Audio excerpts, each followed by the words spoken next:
Bonjour à tous, en direct du WordCamp 2014, ce vendredi 17 janvier, nous commençons la journée avec l'interview d'Amaury Balmer, qui est directeur technique de BeHappy. Alors pour ceux qui n'étaient pas là, qui n'ont pas eu la chance d'être en direct, est-ce que vous pouvez nous résumer brièvement ce que vous avez dit ce matin et toutes les petites astuces qu'on a pu savoir?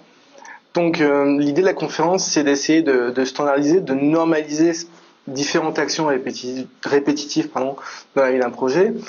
Et donc j'ai essayé à travers cette conférence de donner des outils, donc versionner le code, déployer de façon automatisée, organiser le projet à travers des environnements, à travers des méthodologies de TMA, et donc de donner quelques clés pour essayer finalement de rendre plus industrialisé l'interaction qu'on peut avoir avec WordPress et les clients.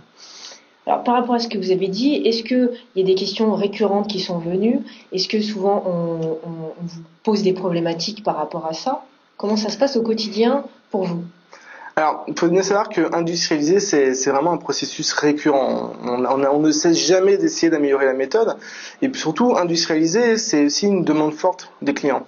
C'est-à-dire qu'on a des clients qui ont des projets PHP conséquents, qui sont habitués à une certaine typologie de fonctionnement. Et quand ils font du WordPress, ils veulent retrouver les mêmes choses, donc ils veulent retrouver le même niveau de qualité. Et pour ça, il va falloir adopter ces principes d'industrialisation pour que les entreprises travaillent de la même façon sur un projet WordPress que sur un projet PHP classique. Alors, avant de connaître WordPress, et ça fait combien d'années que vous connaissez WordPress? 2005.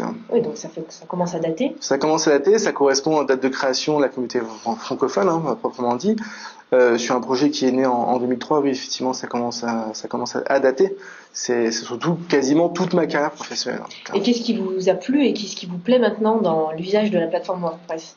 Ce qui est intéressant avec WordPress, contrairement à d'autres projets qui peuvent être technologies, c'est d'avoir l'utilisateur, le contributeur, vraiment au cœur du projet. Et ça, c'est quelque chose qui est vraiment très appréciable. On fait des sites pour nos clients, on fait pas des sites pour ses développeurs. Donc c'est avoir un produit qui donne le sourire aux contributeurs au quotidien. Pour avoir testé d'autres solutions, pour avoir travaillé d'autres solutions, sans forcément les citer, là où on formait sur 3-4 jours avec d'autres CMS, avec WordPress, une demi-journée, et tout roule logiquement. Oui, et puis c'est quand même beaucoup plus fluide, et puis tout plein de choses qu'on découvrira justement pendant ces 2 jours. Un dernier mot pour les personnes qui nous regardent a posteriori.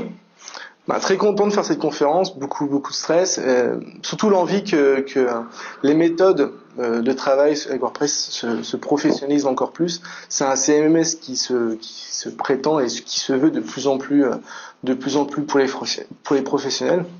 Et donc j'espère de plus en plus voir des méthodes de cette nature chez mes concurrents et chez mes clients.